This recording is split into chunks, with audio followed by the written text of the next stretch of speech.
Hello, good people, and welcome to another episode of The Flow. In order to go with the flow, you have to understand the flow. And we have somebody with us today in studio that's going to help us to understand the flow, at least as it pertains to Israel and a struggle that always seems to exist between power and ethics, between the angel that sits on one shoulder and the devil that sits on the other, between self-interest and community interest, and that struggle, and how particularly Israel and the particular issues and struggles that Israel has. And we have with us to help us to understand all of that Daniel Bookman, who Right. is a lawyer like me, and we Yeah. share that. And he's Right. also a deeply religious, faith-oriented human being Try who to be. cares deeply about your state, and not only your state, but the world in general. And he's written a book called Beyond Power, Israel and the Struggle to be an Ethical State. And we only mentioned that. Daniel's very humble about having written the book. But we mention it because if you're interested in this conversation, it's a place where you can go to get further information. So, Daniel, having said that, welcome to the show. Thank you very much, Bob. A pleasure to be here. A privilege to be here. And I hope it's going to be of value to you and to your listeners. Please go. I think that it will be of great value because, over on this side, as the British say, over on this side of the pond, Right. we have a lot of stories and narratives about Israel. Many of us, I would say, many of us don't really understand anti-Semitism. And we kind of conflate the Israeli government with the Israeli people. And then there's that other aspect of Israel, which is the religion of Judaism. Right. So we kind of like throw it all into one pot and mix it up like it's all the same. And it's really, really not. And I wonder if I could ask you to start with that whole thing and help us to kind of pry those distinct things apart. In terms of what Israel is struggling with and how you see it. Yeah, I mean, thank you, Bob. That's a very broad question. There's many issues. I'm not even sure where to start on such a broad spectrum of issues you've raised, quite rightly. The struggles of Israel are multiple and on multiple fronts. These internal struggles, which maybe you don't hear about so much, and the external struggles, which of course you do hear a lot about. You hear about them a lot. That's essentially what's been driving geopolitics in the Middle East for the last 80 years, is the struggles that Israel faces, the existential struggles against a myriad of nations, its neighbors, ironically. Existential and external. Yeah. Okay. Well, of course. Existential meaning, it's a threat to the very existence. That's what I mean by that. The external threats to its very existence, and also, the internal threats also threaten to pull it apart, and they're not unrelated. So we could talk a little bit about that. Israel officially has been defines itself as the state of the Jews for the Jews. That itself is also to a certain extent controversial because there are many voices within Israel that object to that in varying degrees. They say perhaps it's not completely lawful, democratic under universal principles of justice and fairness and equality. That's almost like a partisan or apartheid sort of definition, that it's confined to one race. It should be the nation for everyone. So there's that ongoing tension as Israel tries to define itself. Is it democratic? Is it Jewish? Is it both? And in what measure? That's an ongoing internal struggle. Also, the Jews there are the Jews in Israel, and there are the Jews in the diaspora beyond Israel. Now, let me define that word for those people who don't know. Diaspora is the population of Jews in other parts of the world other than in Israel. Right. And the Jewish population is probably, I think, roughly, I don't remember the precise demographics, I think it's roughly divided into half the Jews live in Israel, and half the Jews of the world, about 15 million altogether, live outside of Israel. 7 million here and 7 million out of Israel, 7 million in Israel. And many Jews outside of Israel do strongly identify with the state of Israel and see it as their state, their country, which creates issues of dual allegiance, which we can talk about. And there are those, because that is a challenge, because Israel itself suffers a lot of criticism, vilification, targeting, and therefore Jews almost naturally become an easy target for that critique and opposition, which can become and is becoming, especially of recent, more disturbing, more worrying, more volatile. Um, so certain Jews take there are various attitudes toward from Jews, how they view their relationship with Israel. Is Israel the country of the Jews? Are we by definition Israelis, or are we Jews? That's distinct from being Israelis. It's a religion. It's a race, perhaps. It's not necessarily a country. It was a country 2,000 years ago. Nowadays, it's a political entity. So that's also one of the struggles and the spectrums of feeling sentiment towards Israel. So let me ask you a question about that. So here in America, we of course have in the Constitution that church and state should be separated. Right. And there's a lot of folks who feel that we ought to be a Christian nation. We call that Christian nationalism. Right. Even though that wasn't the intent of the founders. Does the state of Israel and the founding documents of Israel contain any such prohibition or not? Yeah, well, you've touched on a very good point, because actually the Declaration of Independence itself in 1948 was like, it was a foundational document that would define very much the state, its essence, its political essence, its democratic essence. And there was a lot of infighting between the various political factions over what degree could we mention religion. And there was the religious who wanted to mention the God. This is a gift from God, from God's providence, that has allowed us miraculously to return to our land. And yet there were the secularists who strongly objected to that, to any mention of God or religion. And therefore various compromises were reached in some form of oblique reference. It was called Tzur Yisrael, which is the rock of Israel. That was the reference to God that was allowed. And that characterized, I think that debate itself characterizes much of the internal history of Israel that I alluded to beforehand, which is very much a struggle for the religious essence or secular essence of the state. And it results in a lot of extremism because of the struggle for power, which I think relates to the theme of my book. It moves people towards more extreme positions, strongly anti-religious and strongly pro-religious. So I think we have a similar tension, therefore, very much in Israel as you do in America. Certainly, in many ways. Because I guess that the interest of a state, the state of Israel, is similar to the interest of every state. We want to exist. We want to defend ourselves. We want to have territorial independence. We want to have respect for our borders and all of the. We all want this, and this requires arms. And let's not kid ourselves. And it requires military strength and the like. And yet, the ultimate purpose of any God.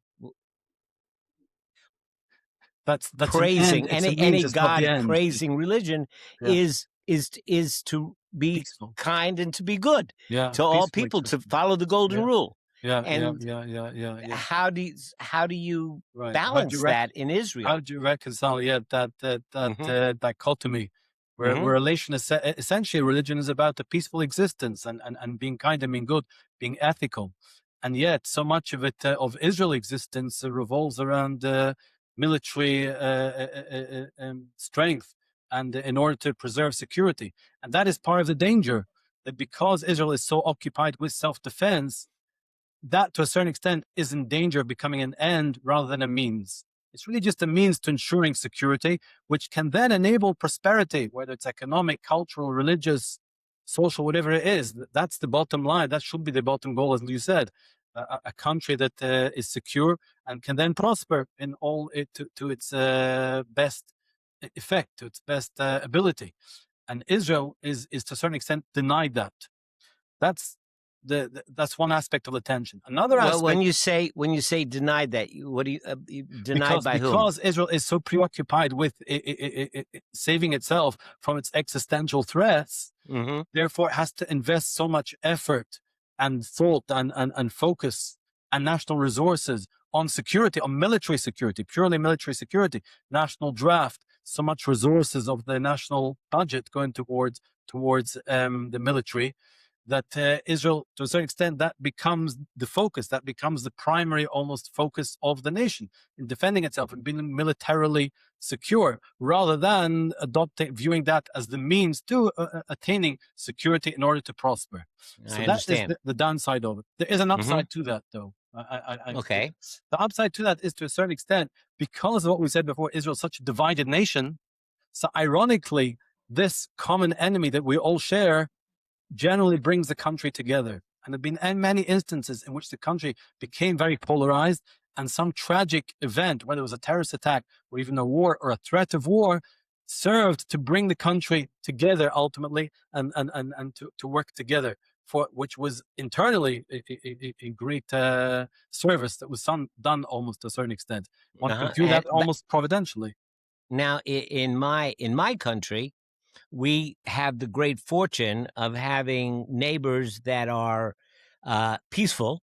Yeah. At least, if there are some tensions that our president has caused with our neighbors, but mostly we have safe borders and we're protected on both sides by oceans. That's a very different situation than Absolutely. Israel. Absolutely. So as our country becomes polarized, in order to preserve their power over the people, our administration is creating boogeyman after boogeyman and threat after threat, which are false flags and red herrings, as we call them.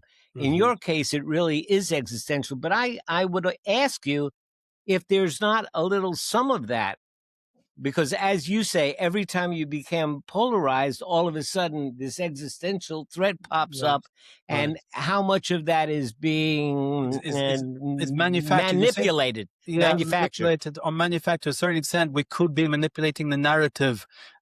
Some people could accuse, it's really about the Bibi Netanyahu. For the last 15 years, he's occupied very much the center power in Israeli politics, and he's very much developed a narrative of we have to defend ourselves against existential threat, which is Iran. And many people have bought into that. So that becomes, you're alluding to the question, is that really a genuine threat, or is that the Netanyahu created threat in order to secure his political vision and therefore his political power? I think the truth probably lies somewhere in the middle. I think it definitely is an existential threat, objectively speaking, even without that subjective narrative, that subjective motivation. But yes, certain of the policies are no doubt geared towards maintaining political power. That's part of the political game, and America suffers from that very much so. Without using the manufactured causes, which I think exist on the left and the right, by the way.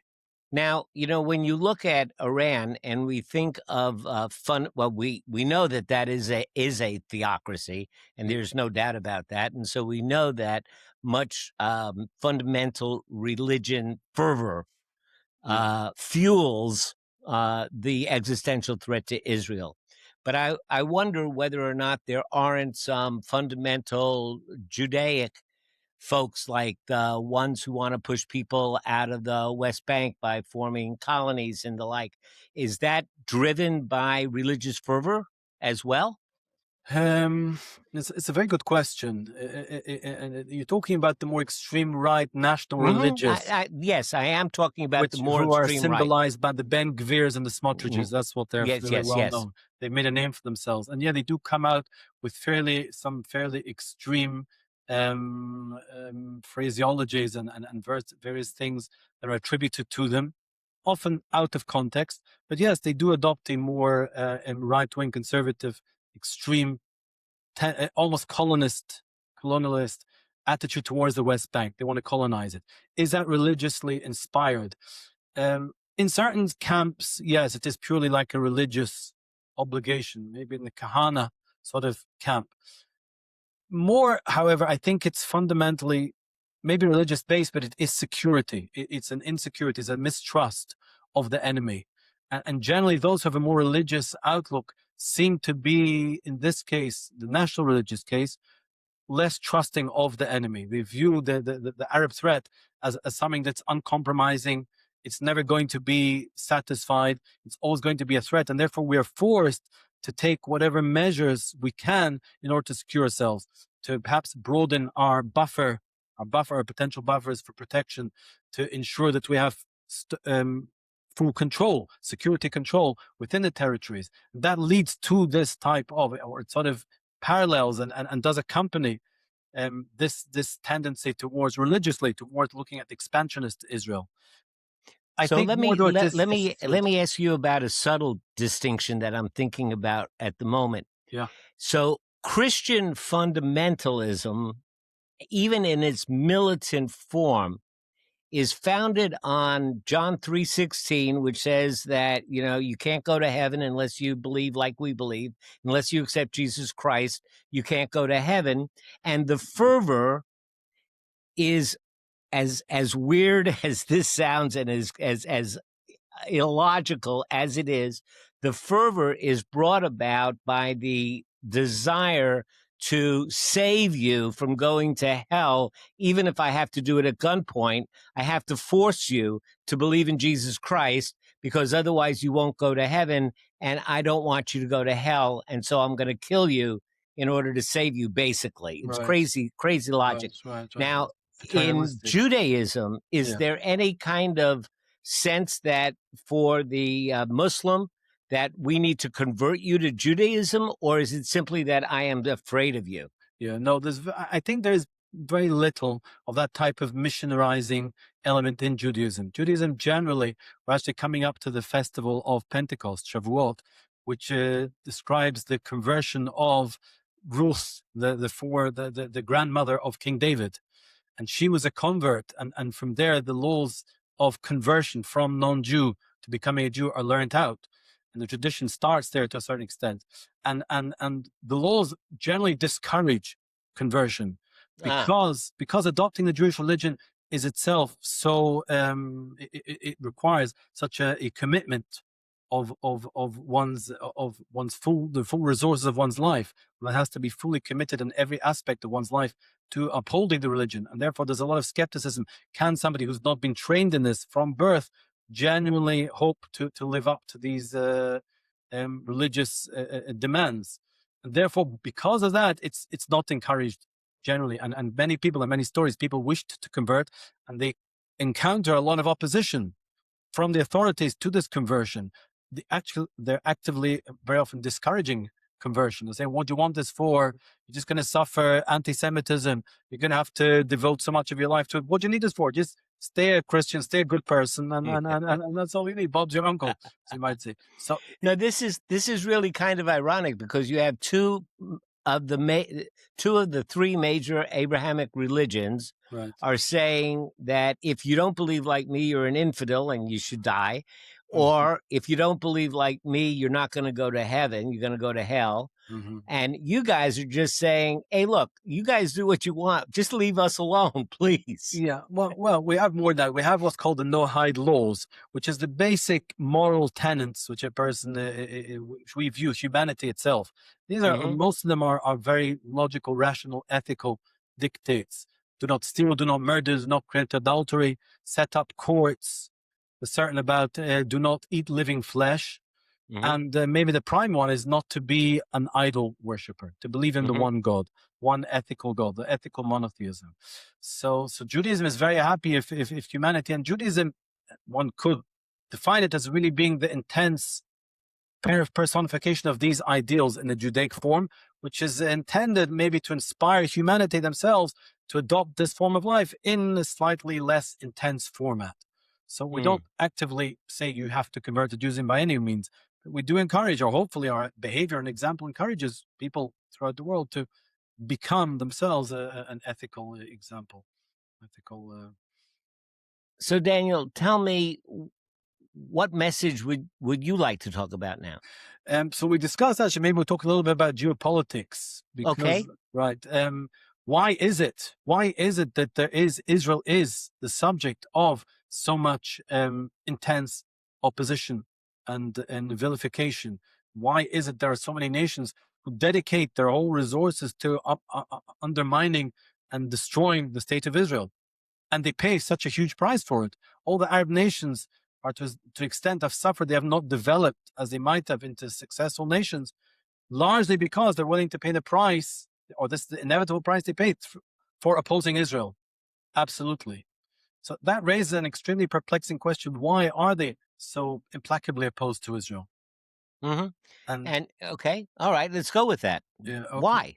So my response to that, and it's in the book, it's a very central thesis in the book, that's why I mention it. It's actually, I believe it's part of, one could say, the given answers are maybe it's cultural, maybe it's religious, maybe it's territorial, the displacing of the Palestinians. We don't have time to go into that, but I don't think any of these do justice to the intense, implacable, unyielding opposition to Israel. So I've taken a view, actually, a geopolitical view of it. And I've said it's part of a larger geopolitical phenomenon. And based on that, I've proposed a geopolitical sort of theory for what really what really underpins geopolitics itself, the primary geopolitical tensions in the world as a whole. So to explain that, I sort of do a quick zoom out and talk about Ukraine and Russia. Okay. And I ask a very simple question. Ukraine and Russia are also engaged in a certain extent an existential struggle. Absolutely. Especially on the part of Ukraine. And Russia was the one that initiated, ostensibly, this. They just unprovoked initiated a war, a military war, a very destructive war against Ukraine with thousands, tens of thousands, hundreds of thousands of casualties. So I ask a very, very basic question. Why? Why did Russia attack Ukraine? For what reason? And initiate such geopolitical tensions? And there must be an accepted simple answer to that. And yet I often ask this question and I don't get clear motivation for this. So I argue very simply like this, that for some reason, Ukraine was on the path to democracy. And the democracies generally as a whole do not threaten, are not colonial, wasn't looking, Ukraine as a democracy, flourishing democracy, developing democracy, was not looking to take over Russia or to attack Russia or to threaten Moscow or anything like that. And yet Moscow, Putin seemed to view Ukraine as a threat sufficiently. He wanted to attack it. So I argue like this, that what's driving regimes that are not democratic is very much the issue of power. The regime can be divided into two sections, the regime itself and the population as a whole.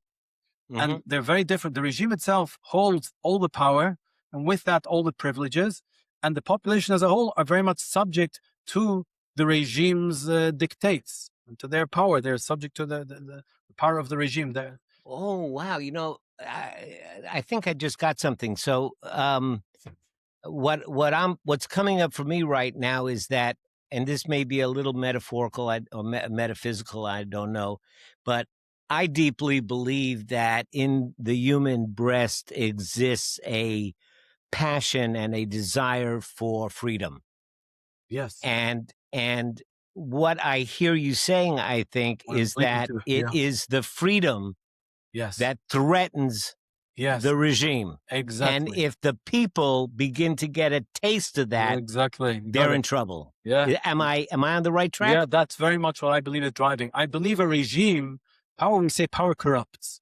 Why does power corrupt? Because when a human being, it's a very deep part of the human psyche, the power of a human being acquires power or any resource, he's very reluctant to relinquish it.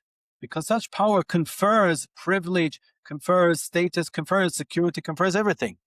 And therefore, those in the ruling party, in the regime, have essentially, theoretically, ultimate power over the full resources, in the case of Russia, of the Russian Confederate, which is a huge amount of resources at their disposal. Elon Musk said, when he was asked, are you the richest person in the world? He said, no, Putin is far more wealthy than I am.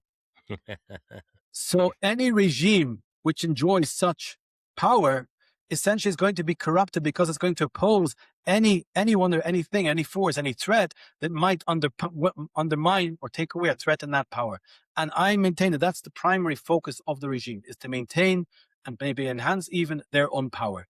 And like you said, the greatest threat to that is the idea of democracy itself, freedom.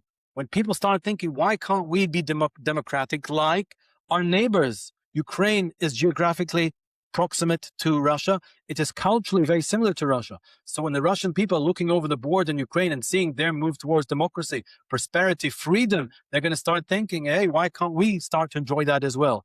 And the Russian regime registers that as an existential threat to them. They translate that as an existential threat to Russia itself, to Mother Russia, which it's not. It's an existential as a threat to their regime. But that's why they view it as an enemy, and therefore they will take any action to undermine that threat. And that's the basic. I just taking that even to another level. I remember my father was very fond of quoting, I think it was Sartre, but it could have been Voltaire. I'm not sure which. Okay. But he was very keen always on quoting, the victim becomes the executioner. And not only would a regime like Putin or the Iranian regime, not only do they fear losing power, but they also fear the consequences of what would happen if the victims, their victims, now become the powerful. They become the victims, and they will be hung up by their necks like Saddam Hussein and killed. So it becomes an existential threat to them, literally, not figuratively, but literally. Literally, it's a threat of going from having everything to losing absolutely everything in the most dramatic and aggressive way. Absolutely. Therefore, it's a huge threat, and that's what's hanging over them. So you've got this crazy situation where you have this religious autocracy in Iran, which also are not the Iranian people. You know, I had a conversation on a podcast just yesterday with the lady who created the Malta Conference, where she brought scientists together from Israel and from Iran and from other countries together in a scientific conference. And even the Iranians and the Israelis, by the time the conference was over, they were hugging each other and promising to stay in touch and becoming deep friends because they were united by science. And so you have this crazy situation where you have a regime in Iran that is feeling existentially threatened by their own people. So they have got to create all these proxy wars as a distraction. And those cause Israel to have its existential threat in defense. And so you have two peoples who could probably get along pretty well together if only their governments would get out of the way. Right. You've articulated it very well. Well, I would argue that it's not the Israeli government that is actually the obstacle to peace, because the way I understand it, Israel fundamentally is a democracy, and that is why Iran particularly, but all the militant regimes in the Middle East, which are not democracies, they are autocracies, authoritarian dictatorships. That's why they're so implacably opposed to Israel, because Israel as a democracy is a threat because it inspires within the various populations thoughts of democracy, which had not existed pre-1948. And that's why Israel itself is the threat, the existential threat. And so what is the difference between a much more stable QAE or a much more stable Qatar or a much more stable Saudi as opposed to Iran? And I think if I was going to guess, I would say that the Saudis and the others ruled by largesse. They take care of their people. They give them stuff, keep them happy. Right. Whereas in Iran, they rule by oppression. It's about, they're more pragmatic. The regimes in these more pragmatic countries, the United Emirates, Saudi Arabia, Egypt to a certain extent, they are more concerned about the welfare of their people than solely their own power, their own prestige, etc. I think they are also concerned with their own prestige and power and status. And I think they would be reluctant to relinquish it completely in favor of democracy. But nevertheless, they're able to find within this cultural background of the Middle East, they're able to find that appropriate balance of welfare and status and keep everyone happy. And that which does not require them to view Israel as the enemy. Whereas, like you say, Iran has gone for absolute power, and therefore democracy. What do you think was the turning point because that makes Iran an outlier, actually? Yeah, to a What certain extent. what was it about their history that caused them to take that wrong turn? Well, it was essentially it was the revolution, the Iranian, the Muslim Islamic revolution by when they ousted the Shah, who had been Uh-huh. pro-West.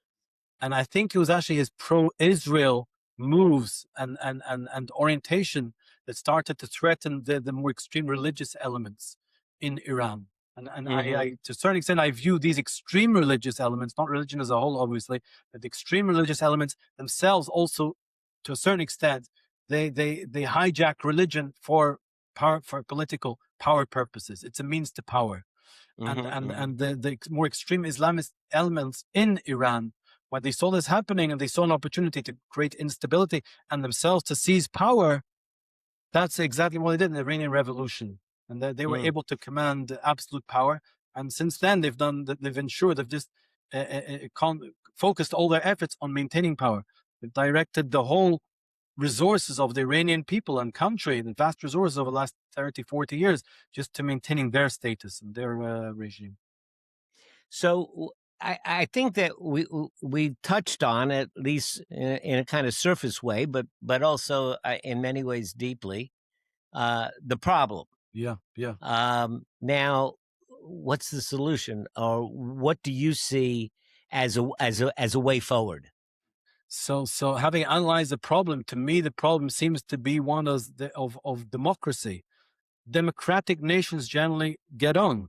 The way I've trying to view the geopolitical world itself, also the tensions between China, Taiwan, and America are really the same forces driving them. It's the Chinese regime, which is somewhat of an extremist authoritarian regime that is concerned largely with its own power and status, and therefore views Taiwan as a successful democracy, but culturally close to the Chinese people as a threat.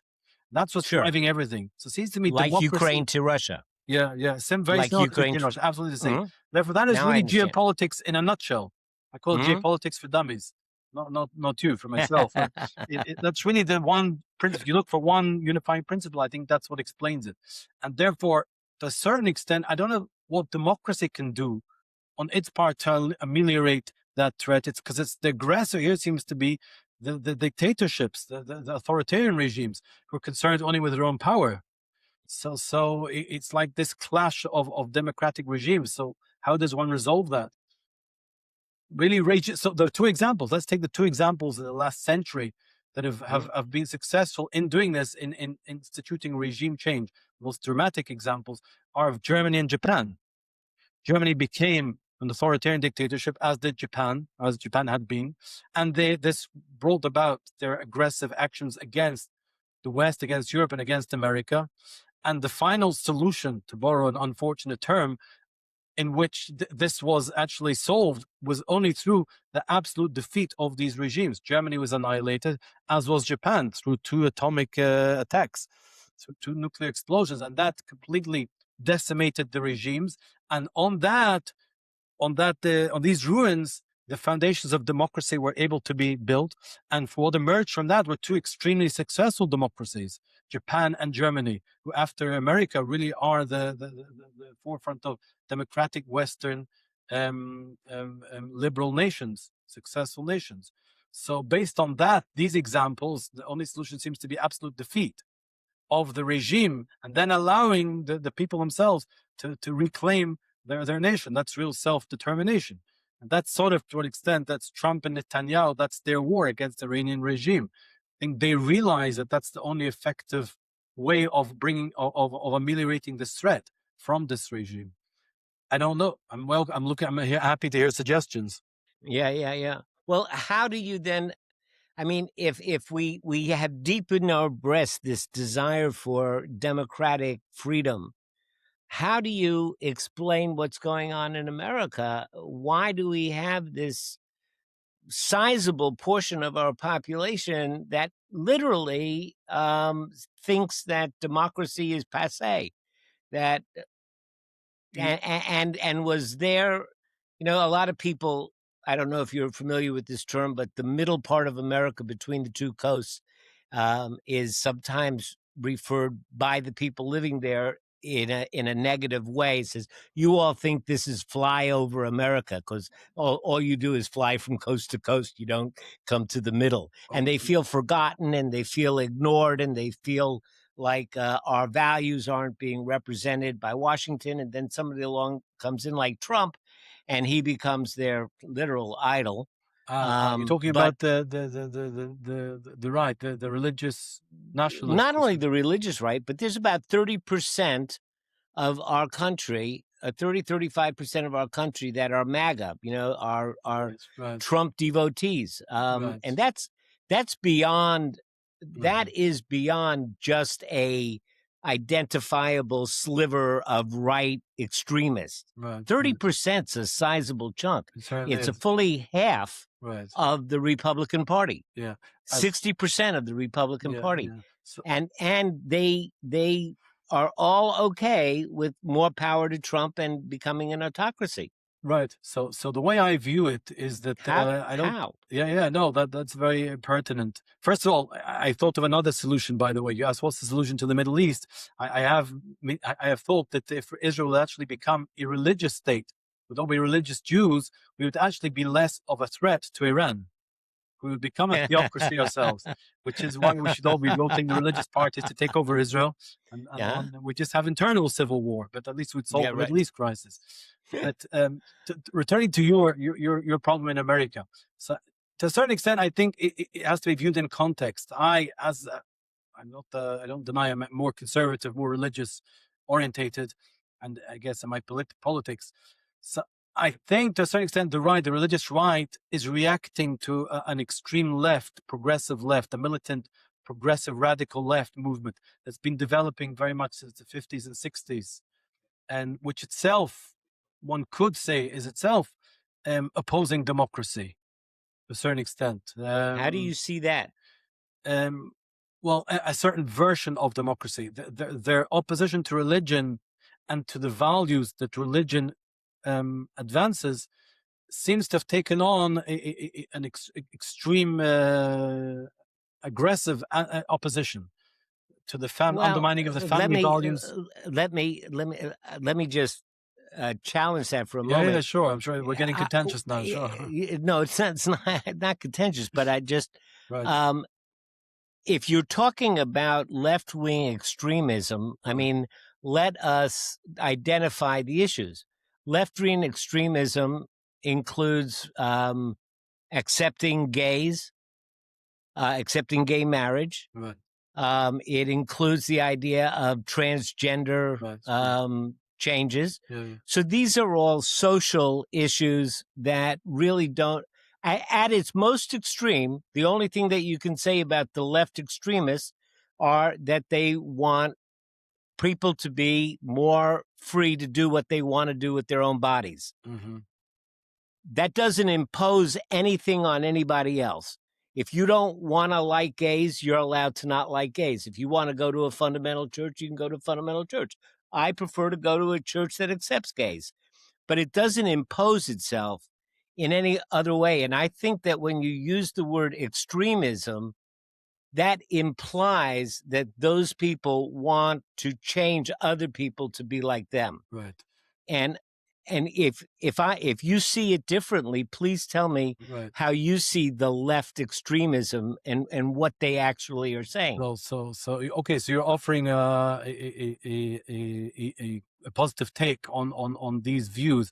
I'm slightly more skeptical. I don't want to say cynical, and depends each case. I'm not talking about anyone in particular. In the book I've written about this to a certain extent, that I view it more like I suggest religious extremism is not Mm-hmm. so much about religion, it's about power. So I Mm-hmm. also view secular extremism more about religion than about power. I think the trans debate, the gay debate, to a certain extent, these are more about a means to power over within society. I view it very much as a power struggle.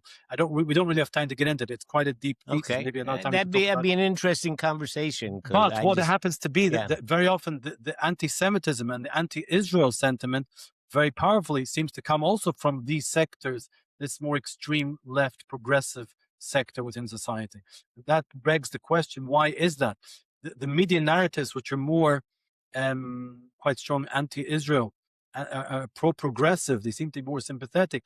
They seem to come from that position, which I Well, again, I think that you might be conflating perhaps Israel with anti-Semitism, because that's exactly the narrative that the Trump administration puts. If somebody is opposed to the slaughter in Gaza, I mean, and I don't care whether you say it's justified or not, I'm not saying and that. and it's in response to a terrible slaughter of Jews, I get that. Right. But if somebody's position is that what's happened in Gaza is not humanitarian, it's not correct, absolutely. then they are accused of being anti-Semites. Right. So And I don't. you Do don't you buy it. see No, I that? understand that. I understand. Do Criticism you has to see be that? legitimate. Right. So it's a feeling. I'll tell you what it's coming from. That criticism is legitimate. There were 1,500 Israelis who were butchered, and there are many thousands of Palestinians who've lost their life. Therefore, on that equation of lives, it's definitely there are problems with it. I accept that. And therefore, anyone who draws attention to that is perhaps offering legitimate criticism and does not automatically should be labeled as an anti-Semite. Absolutely. Nevertheless, there is a feeling, and we'd need more time perhaps to develop it. I don't have to think like legally present the case that again, these are the memes that the actual agenda is anti-Israel, and these the intense focus against Israel is itself the end to a certain extent. And these issues are used, they are marshaled as weapons almost to a certain extent with which to oppose Israel. Because you find that, yes, there are injustices that Israel has committed or is allegedly committed, but very often it's a gray area of morality. Yet the opposition seems to be extremely vocal and vociferous and almost violent in its nature. And therefore, I respond. Well, I really have to say that what I the Maybe same it's a Jewish perception. Maybe it is, because it seems to me that the same argument that Israel has in becoming militant in order to protect itself from the existential threats, people that promote a pro-Palestinian, not pro-Palestinian, but anti-war, anti-violence agenda, are in the same position that Israel is vis-a-vis Iran. They are vis-a-vis Israel, but we don't call Israelis anti-Muslims because they oppose the threat that comes from Iran. So why would we call pro-Palestinians anti-Semites because they oppose? It becomes very complex. Becomes really analyzing 80 years of history. And I've argued that really, as a people, Palestinians and Israelis would get on fine. And the problem is, like we discussed, and they do, right? Sorry? In Israel, they do get along fine. They do. Absolutely. And in those regimes that are not opposed to Israel, the Israelis have no problem with all these, with the Islam, the Muslims or the Arabs.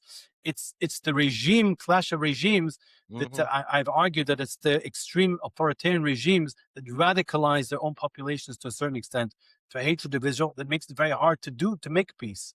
And what the dynamic is, one brings about the worst in the other, unfortunately.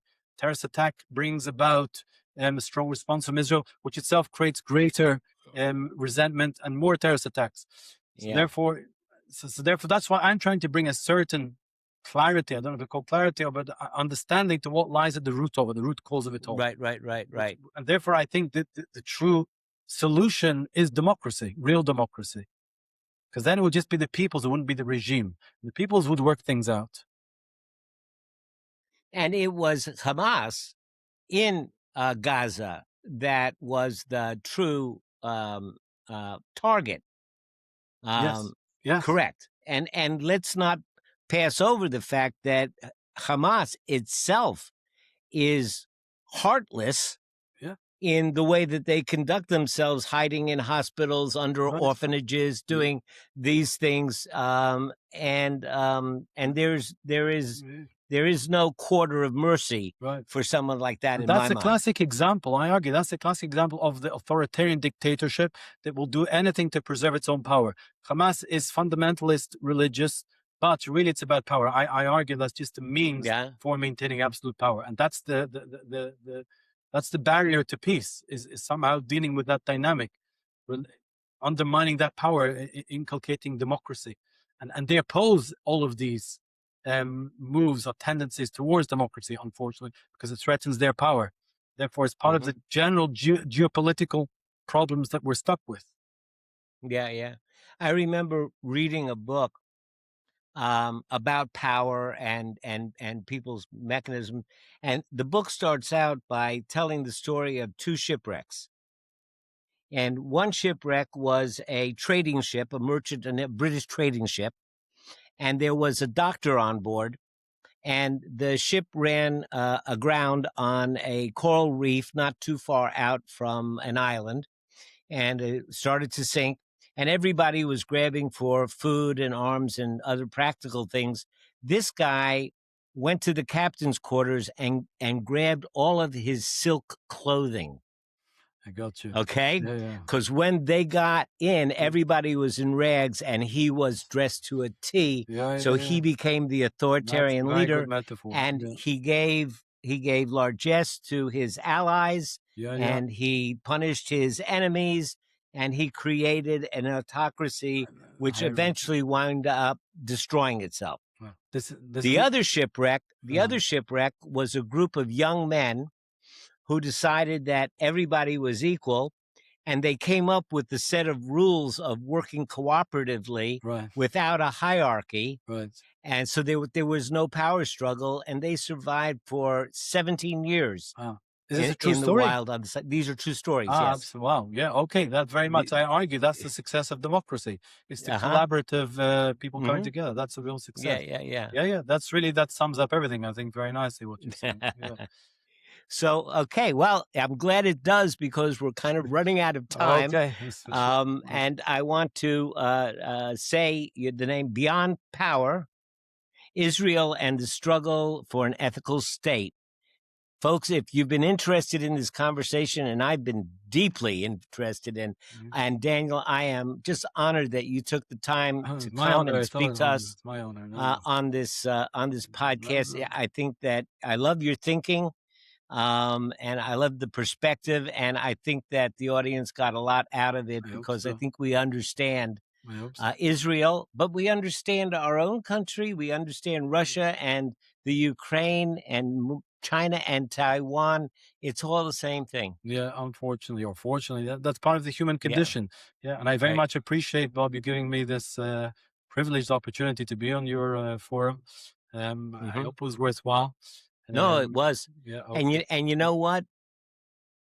Ultimately, it's so crazy, but religion has been the cause of so much suffering, but also the idea of living for something greater than Absolutely. yourself, and the happiness that comes with that Yeah. is ultimately the solution. I have a crazy theory, and I believe that Moses and Jesus and Thich Nhat Hanh and Buddha and all of the great wisdom teachers, Muhammad. forgetting about any kind of religiousness, Right, just the wisdom teaching, right, everybody thinks that they came to teach us to be good people right. and to have good nations. But I say no. No. I say no. Oh, I say they only wanted one thing. They only wanted, please be happy. okay. You think that's the And the ultimate path goal, right? and the path to Is happiness being good. is to live a good Good and life. Yeah. giving and Okay. Yeah. gracious Yeah. life. That's a very nice thought. Yeah. Yeah. I think that's true. I think that is the ultimate source of happiness. If you're happy within yourself, that you're doing the right thing. Absolutely. What is the goal? To be good or to be happy? Yeah. That's a philosophical Yeah, discussion. But right, yeah, right. very good. Absolutely. So, Daniel, I'll simply end with this. Please be happy. Thank you very much. Okay. I'll try to be happy through being good. Okay. Thank you very much. Thanks, Bob, very Take much. care. Have a great day.